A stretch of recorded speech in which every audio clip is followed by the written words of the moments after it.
Hello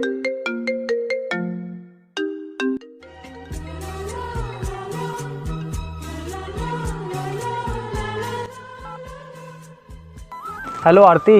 हाँ छोटू। Darling कहाँ हो?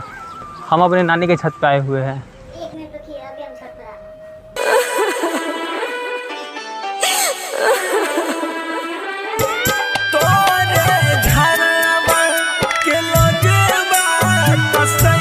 म्यूजिक बाय डीजे लाल बाबू राज।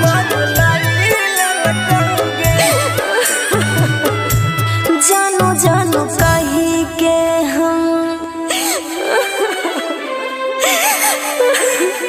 जानो जानो कही के हम पीटे छी छतिया रे। जानो कहाँ चली गेलही रे। जानो जानो कही के हम पीटे छी छतिया रे। जानो कहाँ चली गेलही रे। तोरे घरवा के लोगवा कसैया गे जन्म हमर लाई ललकोगे। तोरे घरवा के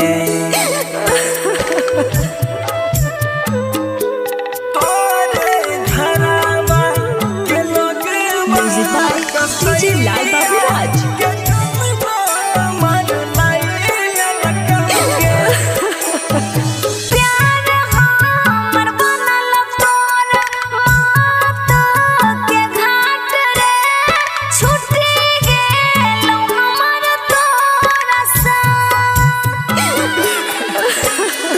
नसीब में है नहीं रहियो नाही याद कहर बात गे। अगिला जन्म में रहबै सा अगिला जन्म में रहबै सा। आँखिया से रुकै नहीं छै। आँखिया से रुकै नहीं छै आंसुआ के धारावा रे। जानो कहवा चली गेलही रे। जानो जानो कही के हम पीटे छी छतिया रे। जानो कहवा चली गेलही रे। आँखिया से रुकै नहीं छौ।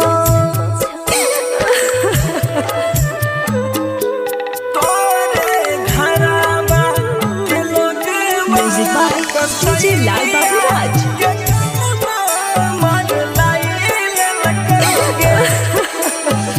अपने तू गेले जान उड़े के आकाश रे। के करा से करबै हारबा। भाई भाभी जीजा तोहर बनल कसाई गे। लला कहू हमर परान लाई ललको हमर परान। छन छन छछनै छै।